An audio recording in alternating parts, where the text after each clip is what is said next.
Hey guys, welcome आप सभी लोगों को मेरे चैनल पर। मैं हूं श्वेता। आज मैं लेकर आई हूं एक और वीडियो, क्योंकि मुझे एक रिक्वेस्ट आया था इस वाले वीडियो के लिए। नहीं तो मैं ऐसा वीडियो लाने के बारे में पहले मुझे आइडिया भी नहीं आया था। तो thank you for that request आपकी कि मैंने ऐसा एक वीडियो आप लोगों के साथ शेयर किया। एक्चुअली मैंने नोज पियर्सिंग की स्टोरी शेयर की थी, तो वहाँ से मुझे बहुत सारे रिक्वेस्ट आए कि प्लीज़ आप ईयर पियर्सिंग की भी स्टोरी शेयर करो। तो अगर आप लोगों ने नोज पियर्सिंग की स्टोरी नहीं देखी होगी, लिंक आप लोगों को मिल जाएगा description box and I button में। उसके साथ साथ मेरे ईयर के बहुत सारे चैलेंजेस वीडियो है, वो सारे लिंक आप लोगों को मिल जाएंगे आई बटन एंड डिस्क्रिप्शन बॉक्स में। Sorry, I button and description box में।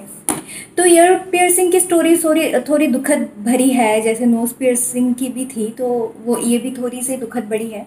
एक्चुअली मेरे ईयर को 2 बार पियर्स कर थे। मेरा टंग ट्विस्ट हो रहा है, पता नहीं क्यों। क्योंकि पियर्सिंग के बारे में सोचते ही ना मैं थोड़ा सा घबरा जाती हूँ। तो बचपन में जब मैं छोटी थी, डैट टाइम मुझे पार्लर में जाके पियर्सिंग करवाया गया था, और मेरी मम्मी ने ही करवाया था। तो मम्मी ने मुझे लेकर गए थे। उससे पहले शायद मुझे पता भी नहीं था। डैट टाइम मुझे याद भी नहीं है मेरी ईयर पियर्सिंग भी हुए थे। बहुत ही छोटी थी, तो मुझे शायद नहीं बोलकर ही लेके गए थे। मैं चली भी गई थी आसानी से, क्योंकि हेयर कट तो करने जाना ही होता था। तो वहाँ पे मैंने मतलब मुझे एकदम थोड़ा बहुत याद है उसका। बस आई थिंक गन के साथ करवाया जाता है जो पियर्सिंग होता है पार्लर में, तो वैसे ही शायद करवाया गया था। शायद मुझे दुख भी नहीं हुआ था। तो बस वो तो हो गया था। फिर मैं घर पे आई थी, मुझे ईयरिंग भी पहना दी गई थी। पर मेरे से ना मेरा भैया 5 ईयर्स का छोटा है, और डेट टाइम मैं शायद 6 या 7 ईयर्स की थी, तो इसीलिए मुझे अभी तक याद नहीं है। पर भैया इतना छोटा था, भैया के साथ खेलते खेलते पता नहीं क्या हुआ था, भैया ने ऐसे मेरे जो ईयरिंग्स हैं वो खींच दिए थे। तो खींचने के बाद इतना ब्लड निकला था, इतना ब्लड निकला था, क्योंकि हम लोग एट दैट टाइम बचपन मतलब बहुत ही छोटे होते हैं। तो छोटे होते हैं तो हमारा जो अ, तो इतना ब्लीडिंग हुआ था कि डेट टाइम रुक नहीं रहा था, और मम्मी ने डेट टाइम ईयरिंग्स को खोल दिया था। तो ईयरिंग्स को वो जो मतलब मैंने खोला, उसके बाद मैंने कभी और ईयरिंग नहीं पहने, मतलब उसके बाद। फिर मैं थोड़ी और बड़ी हुई, और बड़ी होने के बाद मेरे दादा दादी नाना नानी सब लोग कहने लगे, स्पेशली दादियाँ एंड नानियाँ जो होती है, वो लोग कहने लगे कि ईयर पियर्सिंग कब कराओगी, इतनी बड़ी हो गई है बच्ची इतनी। वो मुझे याद है, कब कराओगे कब कराओगे। तो हमारे वहाँ मतलब वेस्ट बंगाल में, डेट टाइम मैं पंजाब में रहती थी जब पहला वाला ईयर पियर्सिंग हुआ था, एंड सेकंड वाला में मैं रहती थी वेस्ट बंगाल में अपने घर पे ही, जहाँ पे मेरे दादाजी का घर है। एंड मेरा मामा का घर भी वहीं वहीं पर है, मतलब 15 मिनट की दूरी पर है। तो मेरी एक नानी थी, वो नानी ऐसे काम करती थी, मतलब ऐसे पियर्सिंग वगैरह सबको करके देती थी। उनका वो बहुत ही ब्रेव है, मैं कहूँगी ये। तो जो भी हो, चलो करवा के दिया था। तो गए थे हम लोग। तो मैं तो जिस दिन से सुना मुझे ईयर पियर्सिंग करना है, डैट डे से मुझे इतना डर लग रहा था, पता नहीं कैसे दर्द होगा, क्या दर्द होगा। मैं तो बहुत मतलब घबराई हुई थी, पर छोटी थी, कुछ तो बोल भी नहीं पा रही थी। नोज़ के लिए तो मैं अपने मतलब बहुत अच्छे से मैंने लड़ाई की थी। वो कैसे की थी वो सारी स्टोरी आपको नोज़ पियर्सिंग पे मिल जाएगी। तो डेट टाइम मैं और कुछ बोल नहीं पा रही थी, क्यों एक तो मतलब चलो हो गया, वो तो बाद में करवा देंगे, पर ये वाला मुझे ये मैं कैसे रोकूँ। तो सब लोग कहते थे ये बहुत नरम होते हैं, तो कुछ डर नहीं लगता, कुछ भी नहीं लगता है, देखो सबने किया है तो तुम भी नहीं करोगे तो कैसा लगेगा। एंड डेट टाइम मैं जीन्स वगैरह भी पहनती थी, तो मैं वही कहती थी अरे क्या ज़रूरत है, मैं तो जीन्स वगैरह पहनती हूँ, तो लड़कों की तरह अगर रहूँ तो क्या बात है। और मम्मी भी मेरे बाल ना ऐसे ही कटवाती थी जैसे लड़कों के बाल होते थे।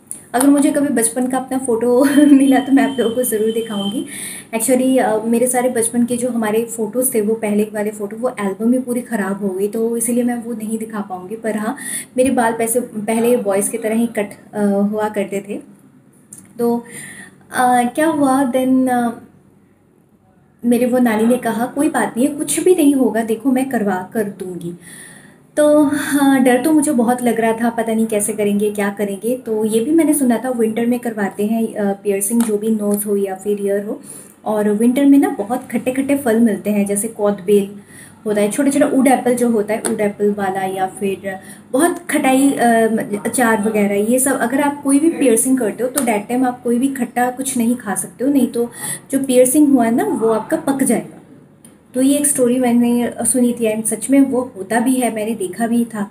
तो मैं तो वही भी सोच रही थी, अरे मुझे वो वुड एप्पल खाने को नहीं मिलेगा, वो कितना टेस्टी होता है, मुझे बहुत अच्छा लगता है। या फिर अचार वगैरह, मम्मी बेर के अचार बनाती थी, बहुत सारे अचार बनाती थी, तो ये सारे अचार मुझे खाने को नहीं मिलेगा, मुझे इतना दर्द हो रहा था। फिर भी मुझे ज़बरदस्ती करवाना पड़ा। तो घर पे ही मेरी जो नानी थी, नानी ने वो निडल के साथ पता नहीं वो गर्म कर गई या कर क्या करके, मैं तो देख के इतना डर रही थी, मैं तो आंखें बंद करके सिर्फ बैठी थी। और मेरी मौसी, मेरे और भी जो नानी है, मम्मी, सब वहाँ पे बैठे थे मुझे संभाल रहे थे, कुछ नहीं होगा, कुछ नहीं होगा।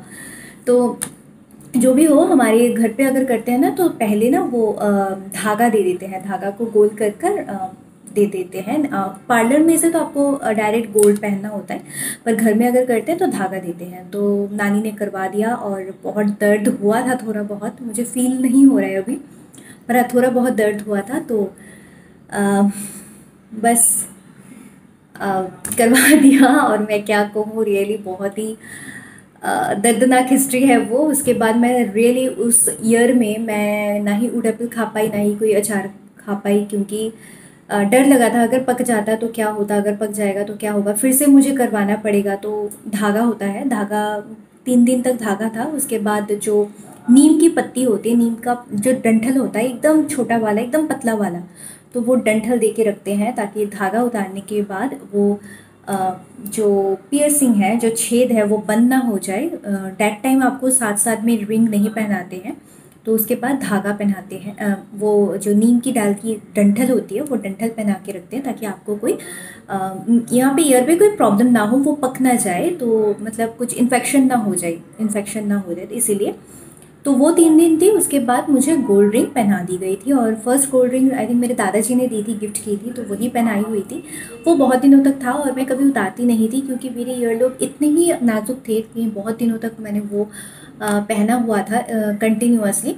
जब मैं 11-12 में हुई या फिर कॉलेज में गई, डेट टाइम शादी ब्याह में जाने के टाइम सिर्फ मैं ईयरिंग चेंज किया। तो फर्स्ट टाइम मैंने जब वो उतारी थी ना, मुझे बहुत दर्द हुआ था, और मैं ईयरिंग पहनती थी, बहुत ही सोच समझ कर पहनती थी।